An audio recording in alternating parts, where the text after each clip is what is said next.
আসসালামু আলাইকুম। Masum Billah YouTube channel, Masum Billah Facebook page, যে যেখান থেকে নতুন এই ভিডিওতে ক্লিক করেছেন সকলকেই অসংখ্য ধন্যবাদ এবং অভিনন্দন জানাচ্ছি। আশা করি সবাই ভালো আছেন। আলহামদুলিল্লাহ আমি ভালো আছি। বন্ধুরা, আজকের ভিডিওর থাম্বনেল এবং টাইটেলে আপনারা দেখেছেন যে আরব আমিরাতের সকল রকমের ভিসাই বন্ধ করে দেওয়া হয়েছে। কেন বন্ধ করে দেওয়া হয়েছে, কাদের ভিসা বন্ধ করে দেওয়া হয়েছে, কী জন্য বন্ধ করে দেওয়া হয়েছে, পুরো ভিডিও দেখতে থাকুন, বিস্তারিত জানতে পারবেন। ভালো লাগলে লাইক দিয়ে যাবেন, ভালো যদি না লাগে তাহলে দেখতে থাকুন। দেখতে দেখতেই ভালো লাগা থেকে ভালোবাসা হয়ে যাবে। আর অবশ্যই চ্যানেলটি সাবস্ক্রাইব করে নেবেন, ফেসবুক পেজটি ফলো করে নেবেন। তো বন্ধুরা, আপনারা যে নিউজটা শুনেছেন, এই নিউজটা কিন্তু গত কয়েকদিন ধরে আপনারা সোশ্যাল মিডিয়াতে দেখতেই পাচ্ছেন যে আরব আমিরাতের সকল রকমের ভিসা বন্ধ করে দেওয়া হয়েছে। আসলেই সকল রকমের ভিসা কিন্তু বন্ধ করে দেওয়া হয়েছে। এখন কোন দেশের ভিসা বন্ধ করে দেওয়া হয়েছে? বাংলাদেশ, পাকিস্তান, ইন্ডিয়া, শ্রীলঙ্কা, নেপাল, কোন দেশের? এখন যদি বলি সেই দেশটার নাম হচ্ছে পাকিস্তান। পাকিস্তানের সকল রকমের ভিসাই বন্ধ করে দেওয়া হয়েছে। তো পাকিস্তানের সকল রকমের ভিসা কিন্তু বন্ধ করে দেওয়া হয়েছে। তো এখানে ইন্ডিয়া, বাংলাদেশ, নেপাল, শ্রীলঙ্কা তাদের বিষয়ে কোনো কিছু বলা হয়নি। এখন কথা হলো পাকিস্তানের ভিসা কেন বন্ধ করে দেওয়া হয়েছে, তার কয়েকটি কারণ রয়েছে। এক নম্বর হচ্ছে ইলিগ্যাল ডকুমেন্ট, দুই নাম্বার হচ্ছে আপনার দুই নাম্বারই করে ক্রেডিট কার্ড বানানো, তারপর হচ্ছে আপনার অবৈধ পথে আরব আমিরাতে প্রবেশ, হ্যাঁ, তারপরে সবথেকে বড় একটা বিষয় হচ্ছে সেটা হচ্ছে ভিক্ষা। আপনারা জানেন যে আরব আমিরাতে প্রায় দেখবেন যে অনেক বাইরে আসে, দোকানে আসবে, চলে আসবে, এসে বলবে যে ভাই আমি দেশে যাব, টিকিটের টাকা নাই, আমি অনেক দিন ধরে চলতে পারি না, কিছু টাকা হাওলা, কিছু টাকা ধান করেন। বেশিরভাগ কিন্তু পাকিস্তানি। তাছাড়া রাস্তাঘাটে দেখবেন যে বসে থাকে পাকিস্তানি। তো প্রায়ই কিন্তু এরকম পাকিস্তানি ভিখারিদেরকে গ্রেপ্তার করা হয়। তো সব থেকে বেশি ভিক্ষা করে কিন্তু পাকিস্তানি লোকেরা। তারপর বাংলাদেশি কিছু কিছু আছে, তবে একেবারেই আমার যেহেতু ছোটোখাটো একটা বিজনেস রয়েছে আরব আমিরাতে, আমি প্রায় দেখি আমার দোকানে অনেক দিন অনেকে এসেছে ভিক্ষার জন্য।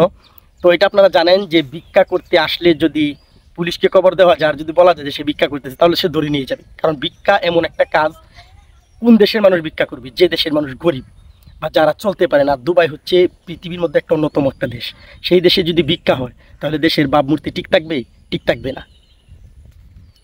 আর সেজন্যই আপনার আরব আমিরাত সরকার বলে দিয়েছে যে ভিক্ষা যারা করবে তাদেরকে গ্রেপ্তার করতে এবং তাদেরকে আইনের আওতায় নিয়ে আসতে, এবং প্রতিনিয়ত কিন্তু এভাবে ভিখারিদেরকে গ্রেপ্তার করা হয়। এবং বলা হচ্ছে যে যদি ভিক্ষা করেন, গ্রেপ্তার তো করবেই, পাশাপাশি অনেক দেরহাম জরিমানা করা হবে। তারপরেও কিন্তু সেটা থামছে না, ভিক্ষা করেই যাচ্ছে। আর বেশিরভাগ মানুষই কিন্তু পাকিস্তানি। ঠিক আছে, সেজন্যই তারা ভিসা বন্ধ করে দিয়েছে। দ্বিতীয় হচ্ছে ইলিগ্যাল ডকুমেন্ট দিয়ে বিভিন্ন কিছু কাজ করতেছে তারা ক্রেডিট কার্ড তৈরি করতেছে। তারপর আপনার অবৈধ পথে, যেমন আপনার নদী পথে অথবা ওমান দিয়ে অথবা বাহরাইন দিয়ে পালিয়ে আরব আমিরাতে আসতেছে। পরবর্তী যখন তথ্য নিয়ে দেখা যায় এগুলো পাকিস্তানি, সেজন্য তাদের ভিসা বন্ধ করে দেওয়া হয়েছে। তবে এই না যে একেবারে বন্ধ থাকবে, তবে আপাতত বন্ধ। সেটা ভিজিট বলেন, পার্টনার, যে কোনো বিষয়, সমস্ত বিষয় কিন্তু বন্ধ রয়েছে।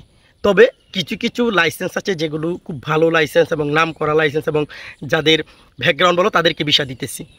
আর এখন কথা হলো বাংলাদেশিদের যে শুধু নর্মাল ক্যাটাগরির ভিসা বাদ দিয়ে সকল প্রকার ভিসাই কিন্তু খোলা রয়েছে। এমপ্লয়মেন্ট যে বিষয়টা আছে সেটা বাদ দিয়ে, কারণ দুবাইতে কিন্তু প্রায় 10-15 রকমের ভিসা রয়েছে।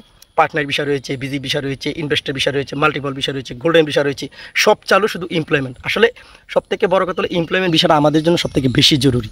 তো এটা কখন খুলবে, কখন চালু হবে সেটা বলা যাচ্ছে না। যখন খুলবে, যখন চালু হবে, তখন অবশ্যই আপনাদেরকে আমি আপডেট দিব।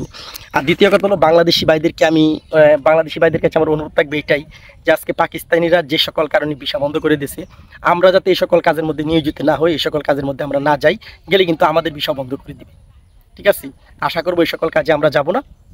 আমরা সবসময় সঠিক পথে সঠিকভাবে চলার চেষ্টা করব, সেটা হলো কথা, যতটুকু সম্ভব। ঠিক আছে। আর আমাদের বাংলাদেশিদের ভিসা, ইন্ডিয়ান ভিসা সে আগের মতোই আছে।